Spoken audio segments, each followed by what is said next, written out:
여러분 안녕하세요. 오늘의 힘이 되는 오임 예배 함께하는 모든 분들을 축복합니다. 여러분 MBTI에 대해서 많이 들어보셨죠?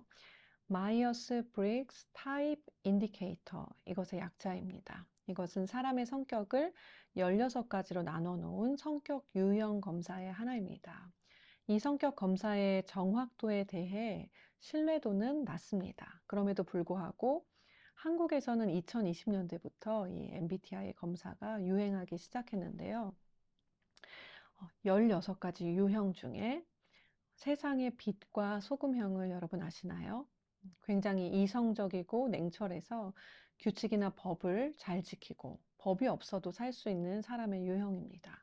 공의를 추구하고 감정에 좌우되지 않기에 이런 분들이 있는 곳에는 세상이 보다 정의롭게 돌아가게 됩니다. 그러나 자신과 타인의 감정에는 민감하지 못해서 공감이 약한 그런 유형입니다.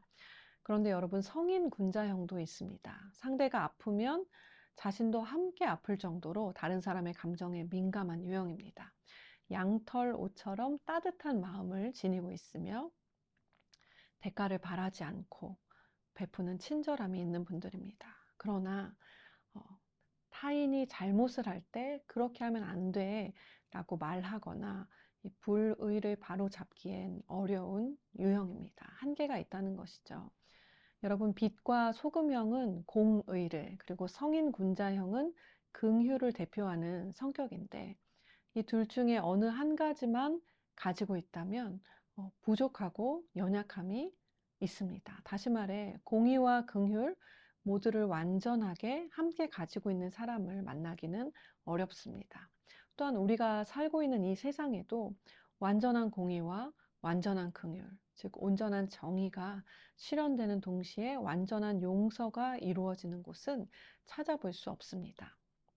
그런데 오늘 본문 말씀에서 공의와 긍휼이 온전히 하나가 되는 그런 장면이 나오죠. 시편 85편 10절 말씀에 인애와 진리가 같이 만나고 의와 화평이 서로 입맞추었으며, 여기에서 인애는 헤세드, 하나님의 인자한 긍휼의 사랑을 의미하죠. 죄인인 인간의 고통을 깊이 공감하시며 그 고통을 해결하시기 위해 자기 아들을 보내어 십자가에 죽기까지 사랑하신 하나님의 긍휼입니다. 이 말씀 안에서 또 진리라는 것은 어떤 상황에서도 한결같이 동일한 것, 바로 하나님의 말씀이죠. 그리고 항상 옳고 항상 공정하며 바른 것을 의미합니다. 또한 이 본문 말씀에 나오는 의, 이 의는 하나님의 속성으로서 모든 행위에서의 공평함을 말합니다. 또 본문에 나오는 화평은 하나님과 화해하고 화목한 상태로 이끄시는 그런 하나님의 성품입니다.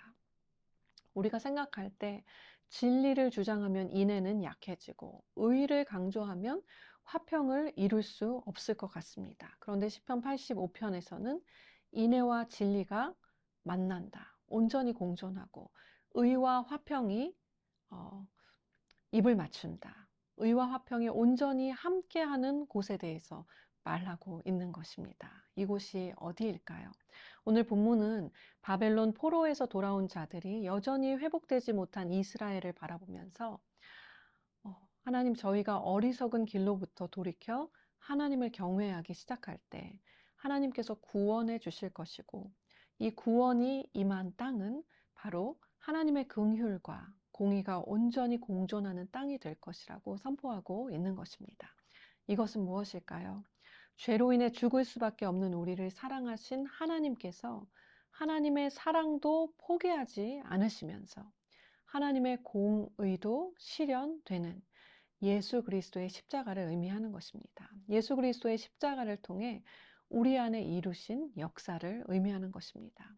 여러분, 구원받은 자녀인 우리는 하나님의 완전한 긍휼과 완전한 공의가 실현되어 샬롬을 누리는 자들입니다. 여러분, 오늘 하루 살아갈 때 우리를 온전히 긍휼히 여기시며 우리의 죄의 문제를 담당하심으로 온전한 공의를 이루신 예수님께 감사와 찬양을 돌려드리는 하루가 되시기를 축복합니다.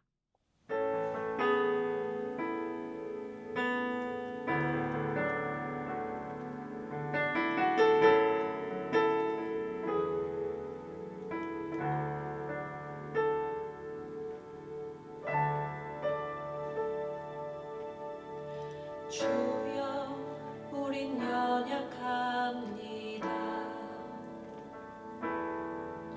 우린 오늘을 힘겨워합니다. 주 뜻 이루며 살기에 부족합니다. 우린 연약합니다. 주여, 우린 넘어집니다. 오늘 하루 또 실수합니다. 주의 긍휼을 구하는 죄인입니다.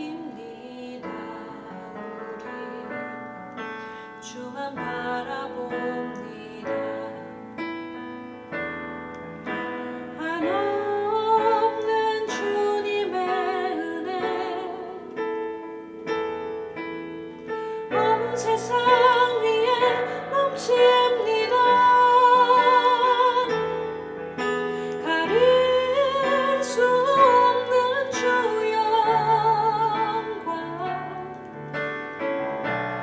온 땅 위에 충만합니다. 주님만이 길이오니 우린 그 길 따라갑니다. 그날에 우릴 이루신 주는 완전합니다.